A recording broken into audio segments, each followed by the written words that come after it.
There it goes. Very good.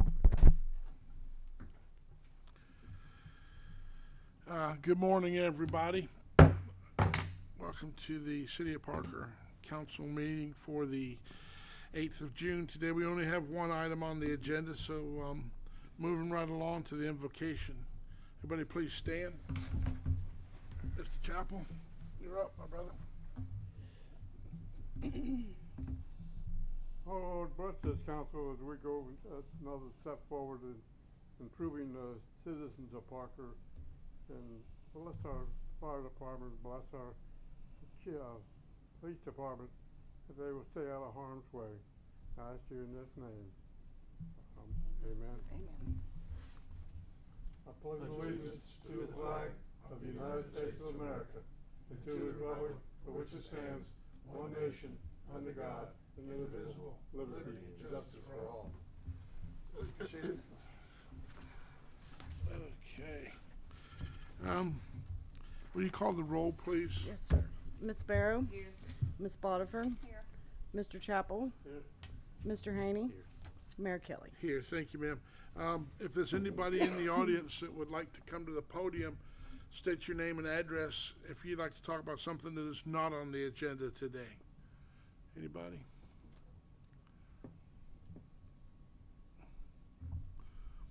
How you doing, sir? I'm doing good. How are you? Fine, thank you. My name's Tim Norris. I represent East Bay Flats. Yes, sir. And I'm here today, actually just kind of from the phone call from my manager that we have a water bill, and we've been fined quite a sum of money for that water bill that was a day late. But my understanding is that the department's had some issues with getting the bills out on time. So I'm asking that the bill, the interest charge, whatever it is, be removed for today. Mr. Norris, a couple questions for you while you're here. Who's the name of the person and their phone number at Woodard, is it the name of the manager? Yeah. What's their name and phone number? Who do you want to talk to first? The highest ranking person there. Okay, it's Lucy Jones. Okay, and their phone number? Have you not talked to her yet? I've tried several times in the last 2 weeks since we became aware that the bill was late. Now, you should know that maybe you're not aware, but this isn't the first time they've been late. No, it's, how many times have they been late? 3. And how long ago was that? Doesn't make any difference. You get one free late fee. We paid our bill on time for the last 3 years. Okay, and we discovered, because of your manager there, that you hadn't paid a deposit. It's not because of our manager. No, we discovered because of her that it hadn't been made. She was able to help us to do that. When did you send us, when were we supposed to give you a deposit? At the time that I don't think you were management down there at the time. Do you have any records of it? Sure we do. Okay, we're gonna need to see those too. No, you're not. We're going to turn the water off on the 10th, and that's the end of it. Everybody pays a late fee. You cannot get a waiver. We're your biggest service. Doesn't matter. You're getting a bargain. No, we're not getting a bargain. We're paying you $48,000 a year for trash pickup. But you just asked me about water, not Well, trash. That's another thing, but we're giving you money that we don't even use that service at all, Marty. Well, sir, everybody in the city of Parker. I feel like you're not working with us here, Mayor. I'm sorry, sir, but this has been gone over every day for the last 2 weeks. Your late bill is about $4,600. It's not our fault that we were late. Understand, it's the emails and the bills. We haven't received a paper bill yet. They haven't been sent out yet. They haven't been So sent yet. why are we late? No, last month's were Last sent out. month's. Yes. Not on time. Yes, they were. We didn't get it. Yeah, they It's- were. So what's the phone number to this Miss Jones?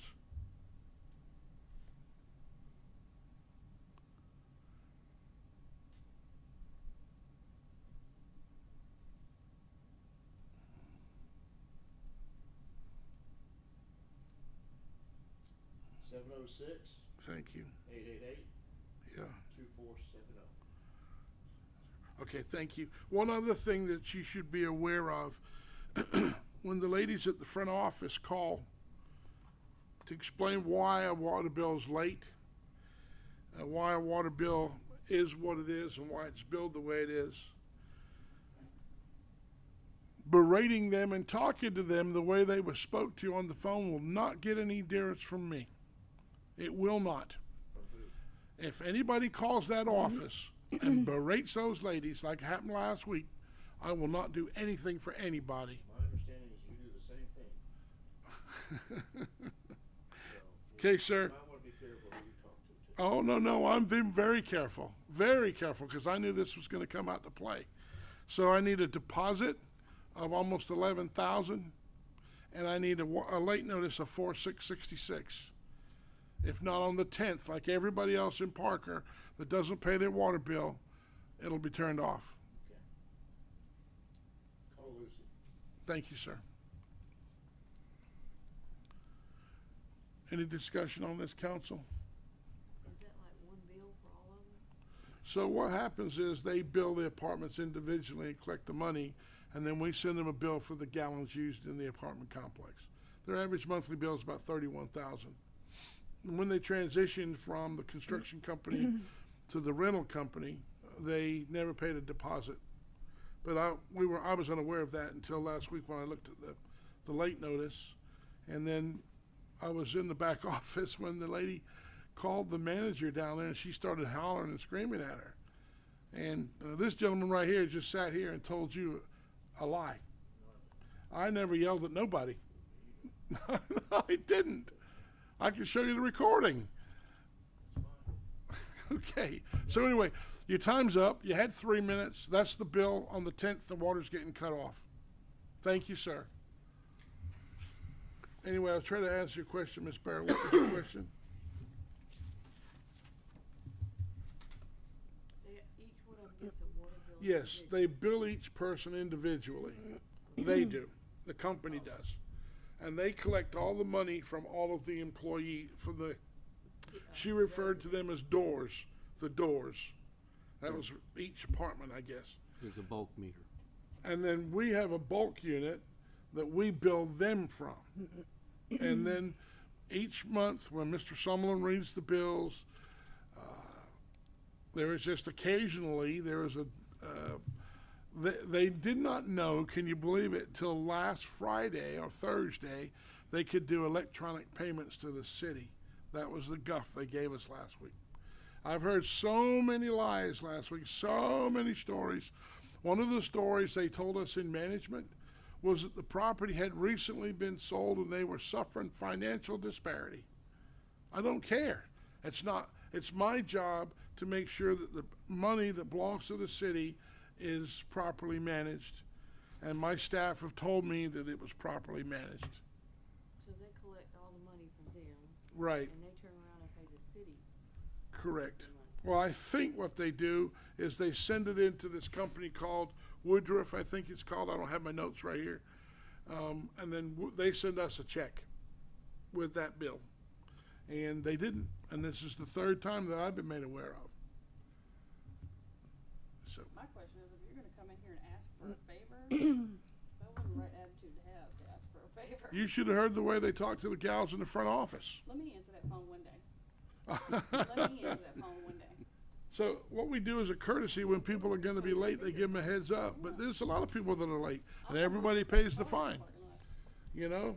But I discovered when they brought it to my attention that they hadn't paid a deposit, and everybody has to pay a deposit. That's when we cut this water off. If they choose not to pay it, then it will come from the deposit. And I told them last week we had an arrangement. They were going to pay half the 10th of this month and the other half the 10th of next month. And now, apparently that's not the case. But What do they do to their people there that don't pay them? I don't know. I don't know. Is there, each one of them got one of our meters? They got their own meters, yeah. Got their own meters? Yep. I don't know that, but we don't do business with each individual. We do business with the company. Sounds like it goes through too many hands to get before it's paid. Well, and again, How do you not know that you can't pay it online? That's my question. When I owned Smuggler's Cove, we had one meter, and I paid that, and then I collect from that's right. I had 10 different tenants. But you know, you can't. Did you cut their water off? I tried that, and I got a call from, Health department telling me that I can't cut it off. Oh, they Even just though I'm keep paying using the the bill. water and not pay you, and Yeah. But the city could cut it off, so I couldn't cut it off. Now, do each one of those units pay for trash pickup? Correct. They do? I think that's what he's alleging. I don't know exactly what they pay. they do. Tipping. They pay, the lady on the phone, and I have not verified this, told me that they pay only $14.65 per month for their, like, getting rid of furniture and chairs and that kind of stuff. And they have a dumpster down there. I think it's got a crusher on it.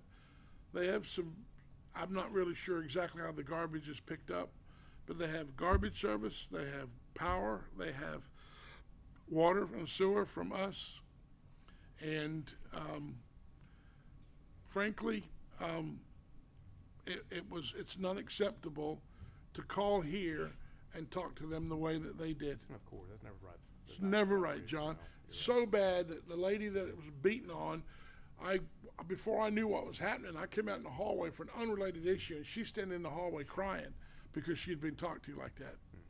So I got all the information. I called down to the office, and I talked to the lady down there. I got it in my notes, and I explained the situation, and I told her that we had discovered that there was no deposit made, and that they needed to pay the late notice and the deposit.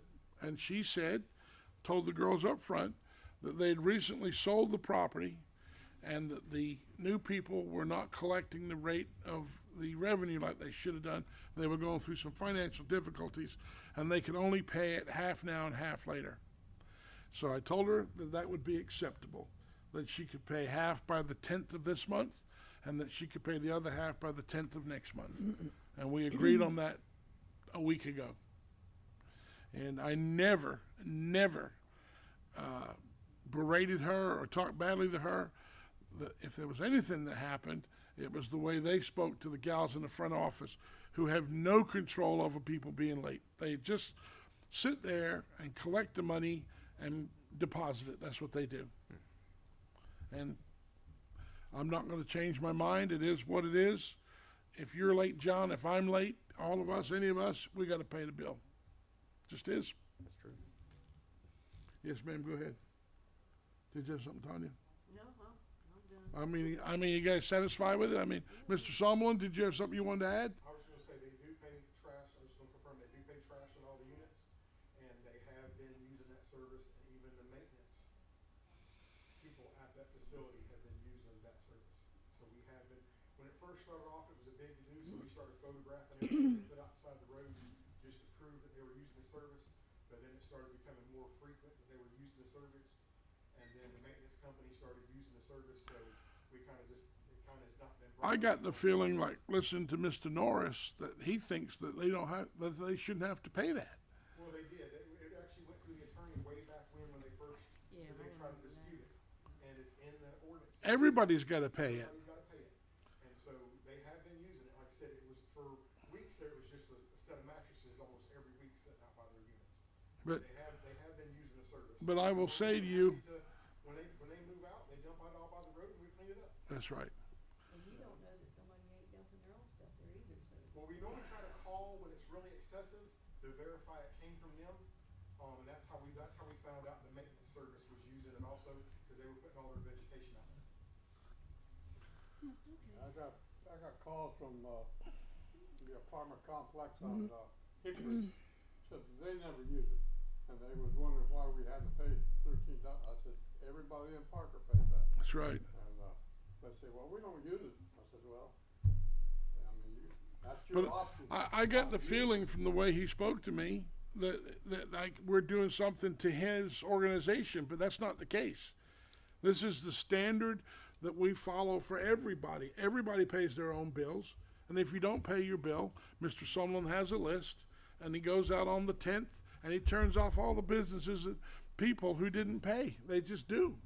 And then they have to pay a fee to turn it back on. And this is their late fee, and this is now last month. Now, are you reading right now? We already read, they're doing the bills right now. They're doing the bills right now for another month. That cracks me up. So, What a time. anyway, That's like somebody not paying their car payment. Can I- It's the can I same please thing. keep it? No. Any more items from the audience? Okay. So the only thing we have on the agenda, everybody, is the Clearwater Fiber Company that would like to come into Parker, Clearwave, and, I keep saying that, I said it to the guy that met me. The planning council's reviewed it. I'm assuming, Mr. Sloan, you've reviewed it, cause you sent me some documents. And, basically, from my understanding from talking to their management the other day, they're gonna bring it into the city. I went and looked at what they did on Seneca. They got a machine that digs it under the earth. You don't dig it up. They go under the ground with this machine, and they feed this orange pipe through there with the wire in it, and they're gonna go through different parts of the city, and as people, use their service, they'll tag into the pipe that they've already laid in the ditch. So in other words, if you want to keep the cable company you got or your satellite company you got, you absolutely can keep that. This is just another option for the people of Parker, if they'd like to use fiber optic signal rather than something else, cable, antenna, dish, whatever. So, the package that you received 2 weeks ago, you know as much about these folks as I do, and we've looked them up online, and they seem to be doing quite well. And so they're I think one of maybe 3 companies that are going to be putting fiber optics into play. Well, there's already 2, I believe. Are they here already? Well, you got, like AT&T and, Unity Fiber, didn't they? Are they buried or are they above ground? Buried, yeah. Are they buried? Yeah. So I like the fact that things are buried, because after the hurricane, I mean, I know it's been 8 years, but the poles are still going to tip over when we have another hurricane, and it's nice to have internet, at least some kind of form of communication. Well, I like the idea they came to the city first before they started putting it in. Oh. Contrary to what was it, Unity Fiber, that just. We went and did it without, yeah, I'm with you. I called Mark Raga, and I asked him to set me up a meeting for the planning council. And he said he was out of state, but they had a meeting anyway, and they looked it over for us. And I've read it in its entirety. And I know Mr. Sloan has, because he's been beating this thing for about 4 months. So now we're down here today to give him a blessing and sign some papers to let him into the city. You get a motion to approve their project? I would say a motion to sign a contract, would it be? Well, a motion to approve them coming into the city right away and to authorize the mayor to sign a registration and use agreement that I had prepared. And just a caveat on that, we, as you point out, John, the Unity Fiber had, when they came through Parker, it ended up being Southern Light. I guess they're a subsidiary or something of Unity. And they ended up actually being a pass-through. I don't know that they ended up putting fiber to individual houses here. Their primary goal back in 2019 was a pass-through to get to Tyndall, to provide them fiber services over there. There was an agreement signed back in 2019 with Southern Light, Yes, sir. to do that, and that was the start of the basis for the agreement that I prepared for Clearwave. I will tell you, I've also prepared an ordinance so that it doesn't have to come back for you all anymore on a piecemeal basis, that you would have an ordinance that would deal with these communication service providers, and then they would just get a permit from Public Works and go that way. So you're required to be non-discriminatory and competitively neutral, and like I say, that's the reason that I started with the Southern Light agreement that I did. So, Right. so you're correct, Mayor. I would recommend to authorize them to get into the city right-of-ways, and to authorize you to sign the registration and use agreement. And so we need a first and we need a I'll make that motion. Yes, sir. Thank you, sir. We have a motion. Do we have a second? Second. Got a second. Would you call the roll, please? Ms. Barrow, I'm gonna say yes, but it isn't because of anything that the planning commission sent to the council. I didn't see it, but, I wish they were here too, they talked to well, them. it doesn't matter. It's up to us to decide on this, but I say yes. Ms. Bodiford, Yes. Mr. Chapel, Yeah. Mr. Haney, Yes. Mayor Kelly. Yes. Thank you, council. I just kinda hope it doesn't start open the floodgates that we'll have, it's gonna look like We Florida. won't have a ditch. We'll have a bunch of fiber optic in the ground. Like, 98 with the OT flags and Right, everything all over the place. Right. I went and watched them, John. There was about 3 vans and maybe 8 guys working on it. They got one machine that they were pushing it along under the ground. Directional boring machine. Yeah. And, I met with one of their, management folks this week. He complimented me on doing a due diligence to have everybody look at it, because I want to make darn sure that in the future that it was going to be there and it was going to be done right. The thing I like about it is if what the gentleman told us, is that it's going to be half the price of cable. That's, I think, significant, if that's in fact what happens. So, Mr. Chapel, you got anything? No, I've been in yard sale this week, How'd it go? that's all. Okay. Mr. Haney, what you got, sir? No, sir. Ms. Barrow? You looked at me like you expect not. Cause you always got something to say. Who? Me, I guess. She always got something to say. Well, you just happen to be first on that end. Ms. Bodiford? Are you sure? Okay. Thank you, everybody. I know it's the daytime, but I appreciate you coming. You got my dog.